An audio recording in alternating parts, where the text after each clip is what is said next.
Annapurna Sujata channel को आपण मानकु स्वागत करुच्ची। मु आज स्वीट राइस करने को जाऊँगी। सीटा खाइबा पई बहुत भल लगे और बनैबा एकदम सहज। चलंतु आरंभ करिबा। एठी गोटे कप बासमती अरुआ चाउल नेइची।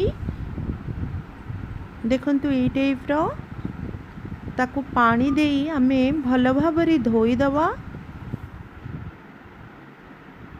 थरे धोई देई आउ थरे पानी दबा ताकू 10 मिनिट पाई आमे छाड़ी दबा। एबे 10 मिनिट हे गलानी मु ताकू उठे छाणी दउची।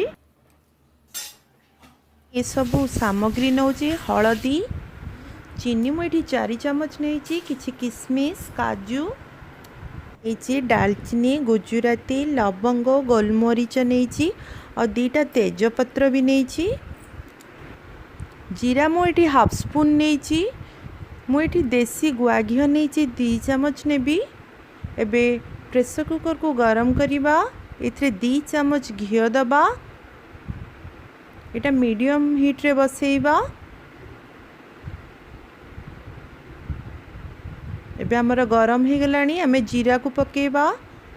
ए सबु गरम मसला को पकेइबा। 20 रु 30 सेकंड जाए टिके भाजीबा। एबे आ चाउल को दबा। चाउल को देई भल भाबरे ताकू टिके घांटी दबा। एबे मु हळदी दउची अल्प टिके दबा। ताकू भल भाबरे मिसेई दबा। हळदी देले कलर बढ़िया आसे।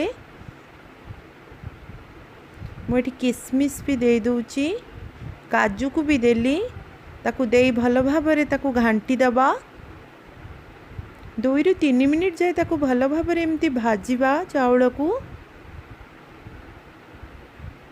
मु एठी चाउल गोटे कप नेइथिली सेइथमे मु एठी पानी 2 कप नउची। एबे हल्का लूण टिके पकेई दबा जेतकी टेस्ट सेतकी देबे। एठी मु चीनी भी दे दोची। एटा 4 चम्मच रो चीनी। आपन को जदी अधिका मीठा खाइबे पकेई परिबे। ताकू जस्ट टिके फुटिले आमे कवर दबा जेंति चीनी भल भाबरे मिसी जीवो। देखो एबे हमर फुटिलानी। एबे आमे कवर लगे दबा। हाई फ्लेम रे गोटे हुइसिल मारिबा। तापरे सिम करी देई 5 मिनिट बसेइबा। ठंडा हेले ताकू कवर काढ़ीबा।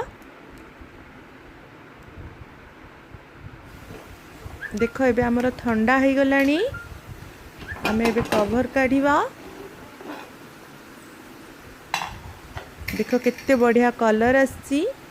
हळदी देले फ्रूट कलर पकेबार भी दरकार नहीं। देखंतु परफेक्ट हेइची।